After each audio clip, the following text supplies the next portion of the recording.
My name is Stephen Proctor Nawara, and we are at the Beehive Recording Studio in Detroit, Michigan. What it is it's pretty much a non-profit, donation-only recording company. And what we do is we record the bands for free. We do artwork for the bands for free, photography, anything they need. And then we distribute it online for free as well. So we give it away and just accept donations, and that's it. It's a response to the evils of the music industry, pretty much. We want to destroy the music industry is the plan.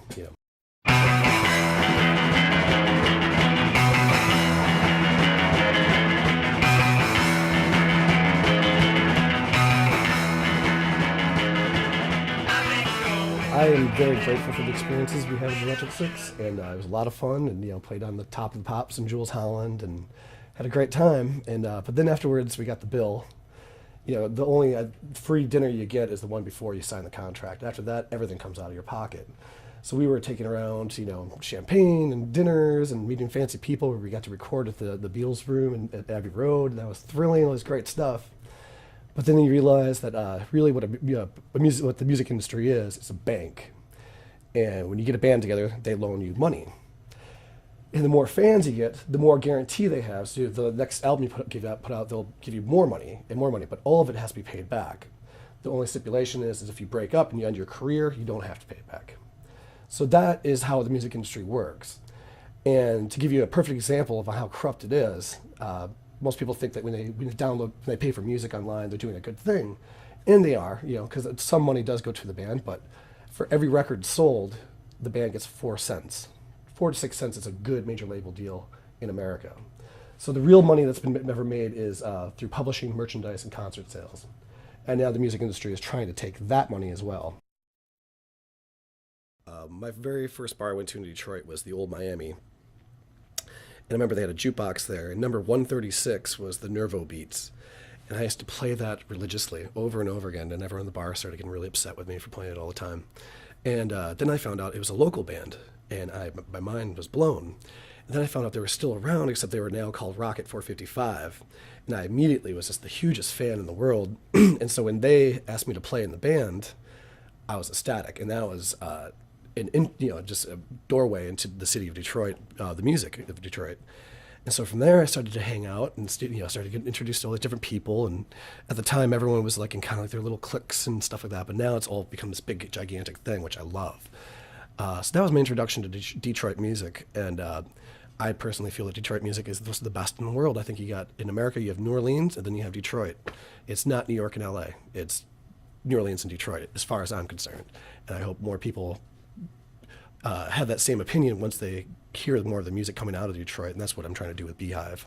Pretty much at this point, I'm my only employee, so I do all engineering, recording, artwork, graphic design, website design. And if you go to the website, it's really self-evident, which is just www.beehiverecording.com.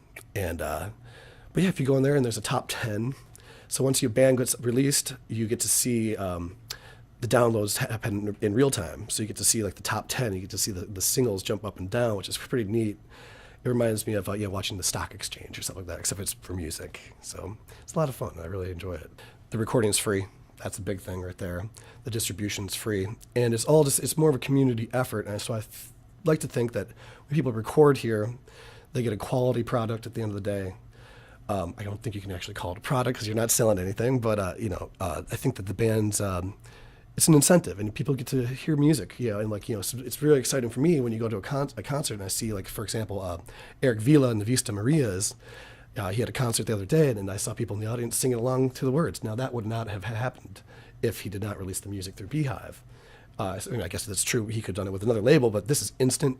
It's free to the people. You get a real, true top 10 because it's not based upon sales. It's based upon downloads. People get on give me shit for vinyl because I don't put out vinyl, and Detroit's definitely a vinyl town.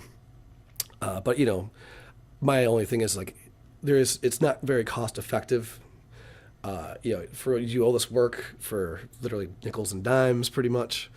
And at least this way people are hearing it immediately. So when Gardens come down tonight and we record, if I worked all night and for the next day, we could put it out the next day if we want to, just as long as everything was quality and the artwork was done. And So yeah, no, it's very exciting when you have that type of consistence and just presence. It's definitely something that happens in the present moment, and bands freak out when they say, "Oh, when is this going to come out?" They're normally expecting. They're used to a vinyl label. And they're like, normally it's like 3 months from now.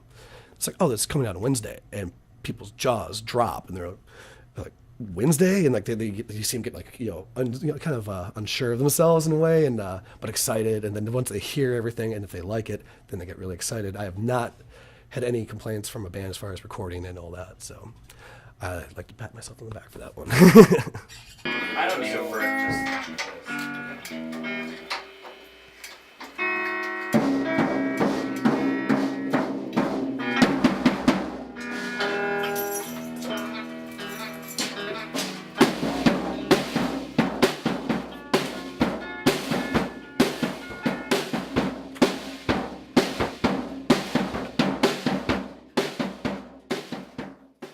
Beehive Manifesto. Well, it's ultimately it's to make sure when the music industry, since it's collapsing right now, when it is rebuilt again in the future, I want it to be under the musician's terms this time.